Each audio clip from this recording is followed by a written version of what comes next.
2020년 1월, 지금 이란 이슬람 공화국은 47년 역사상 가장 거대한 위기에 직면해 있습니다.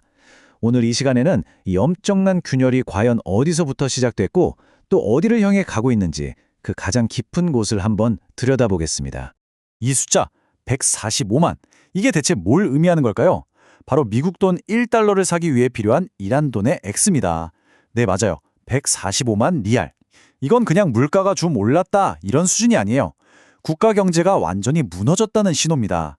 사람들이 평생 모은 돈이 말 그대로 하룻밤 사이에 종이 조각이 되어버린 거죠. 지금 이란의 상황을 정말이지 딱 한마디로 보여주는 구호가 있습니다. 바로 파업에 나선 시장 상인들이 외친 이 말인데요. 이게 뭘 의미하냐면 정권이 수십 년 동안 내세웠던 우리는 외부의 적과 싸운다 같은 그런 이야기들이 이제 사람들에게는 전혀 먹히지 않는다는 겁니다. 당장 내 삶이 이렇게 힘든데 외부의 이념 같은 게 무슨 소용이겠어요? 그야말로 역사적인 전환점이라고 할 수 있습니다. 자, 그럼 오늘날의 이 엄청난 혼란을 제대로 이해하려면요. 이게 어느 날 갑자기 톡 튀어나온 게 아니라는 걸 먼저 알아야 합니다. 이건 수십 년 동안 쌓이고 쌓인 게 마침내 터져나온 거거든요.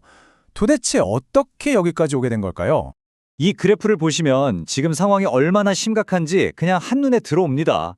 2019년과 2022년 시위 때 희생자 수도 물론 엄청났지만 2026년은 이건 뭐 비교가 안 되는 수준이죠.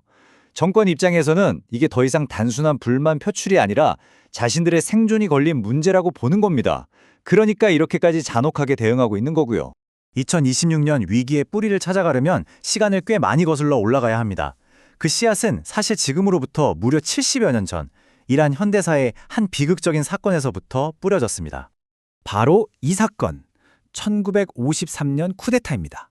흔히 이란 현대사의 원죄라고 불리죠. 왜냐면요, 이때 미국 CIA와 영국 MI6가 개입해서 민주적으로 선출된 정부를 뒤엎어버렸거든요. 이때부터 이란 사람들 마음속에 외세에 대한 깊은 트라우마와 불신이 자리 잡게 된 겁니다. 그리고 더 중요한 건 이란 사회에 건강한 허리 역할을 할 수 있었던 세속적인 민주 세력이 이때 완전히 박살났다는 거예요. 그 텅 빈 자리를 결국 누가 채웠을까요? 네, 바로 종교 세력이었던 거죠. 이 타임라인은 이란 민주주의가 걸어온 비극적인 길을 보여줍니다. 53년에 쿠데타로 첫 희망이 꺾이고 그 뒤로 샤의 독재 아래 경제는 발전했지만 민주주의는 없는 시대가 이어집니다. 여기에 대한 거대한 불만이 폭발한 게 바로 1979년 혁명인데요. 하지만 안타깝게도 수많은 이들이 꿈꿨던 그 민주주의의 약속은 결국 이슬람주의자들에게 납치되고 말죠. 마치 비극적인 도미노처럼 모든 단계가 다음 비극의 무대를 마련해준 셈입니다. 혁명 이후에도 수십 년 동안 이란 사람들은 포기하지 않았어요. 어떻게든 이 체제 안에서 변화를 만들어 보려고 계속 시도했죠.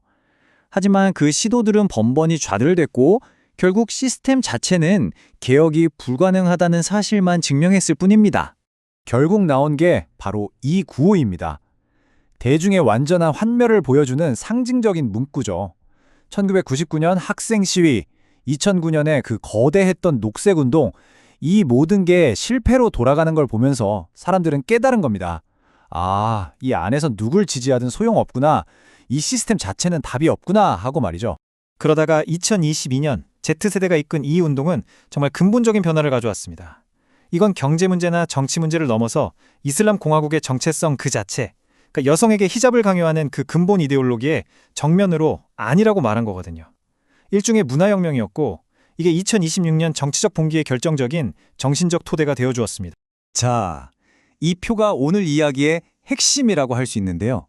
이란의 저항이 어떻게 진화해왔는지 정말 명확하게 보여줍니다. 보세요.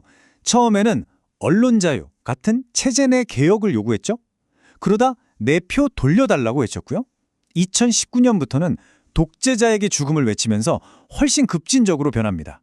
그리고 마침내 2026년, 이제는 학생, 중산층, 노동자 할 것 없이 사회 모든 계층의 거리로 나와 외치는 겁니다.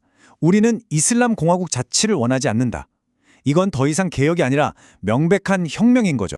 아니 근데 그동안 계속됐던 불만이 왜 하필 2026년에 이렇게 한꺼번에 터져나온 걸까요? 뭐가 달랐던 걸까요? 바로 2025년에 이란을 벼랑 끝으로 몰고 간 그야말로 퍼펙트 스톰이라고 할 만한 사건들이 있었습니다. 이 네 단계가 바로 정권이 감당할 수 없었던 퍼펙트 스톰을 만들었습니다. 먼저 외부와의 전쟁에서 지면서 군부의 위신이 땅에 떨어졌어요. 곧바로 강력한 경제 제재가 다시 시작되면서 경제가 완전히 마비됐고요. 그러면서 화폐 가치가 폭락했죠. 아까 보셨던 것처럼요. 그리고 이게 결정타였는데 그동안 정권의 든든한 버팀목이었던 시장 상인들마저 등을 돌리면서 정권이 완전히 고립된 겁니다. 어떤 정권이 무너질 때 마지막 열쇠는 종종 군부가 쥐고 있습니다. 여기서 이란 보안군의 중요한 내부 균열을 봐야 하는데요. 국가 방어를 우선하는 정규군 아르테시와 정권 수호를 최우선으로 하는 이념적 군대 혁명수비대 사이에는 깊은 긴장감이 존재합니다. 과연 정규군이 국민에게 총구를 겨눌 것인가? 이것이 체제의 운명을 가를 아주 핵심적인 변수 중 하나입니다. 정권의 기반이 이렇게 뿌리부터 흔들리니까 사람들은 과거에서 대안을 찾기 시작했습니다. 그리고 2020년 위기에서 가장 놀라운 현상 중 하나가 바로 이거예요. 잊혔던 왕정에 대한 향수가 되살아나고 있다는 점입니다. 아니, 독재자를 몰아낸 혁명으로 세워진 나라에서 왜 다시 왕을 찾게 됐을까요? 참 아이러니하죠. 많은 이들에게 샤시대는 물론 독재는 있었지만 지금처럼 가난하고 고립된 시대와는 반대로 번영과 세속주의의 시대로 기억되는 겁니다. 그리고 망명 중인 레자 팔라비가 자신을 독재자가 아니라 민주주의로 가는 다리 역할로 내세우면서 반정권 세력의 구심점 중 하나로 떠오르고 있습니다.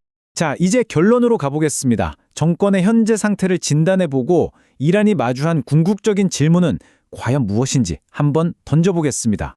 타일 이슬람주의라는 학술적인 개념이 있습니다. 이슬람주의 이데올로기가 더 이상 사람들에게 매력을 주지 못하고 힘을 잃어버린 상태를 말하는데요. 2020년 이란의 상황이 바로 이 개념의 현실 버전이라고 할 수 있습니다. 정권은 이제 종교적인 명분으로도 지지자를 동원할 수 없게 된 거죠. 정권의 현재 상태를 이 그림만큼 명확하게 보여주는 건 없을 겁니다. 과거 정권은 이데올로기, 경제, 그리고 강압이라는 세 개의 튼튼한 다리로 서 있었어요. 하지만 이제 이데올로기와 경제라는 두 다리가 부러졌습니다. 오직 강압이라는 위태로운 하나의 다리에 모든 무게를 싣고 버티고 있는 형국이죠.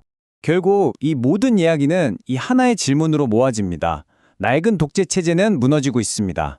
하지만 그 폐허 위에서 과연 새로운 민주주의가 꽃필 수 있을까요? 이란의 불확실한 미래는 바로 이 질문에 대한 답을 찾아가는 아주 길고 험난한 과정이 될 겁니다.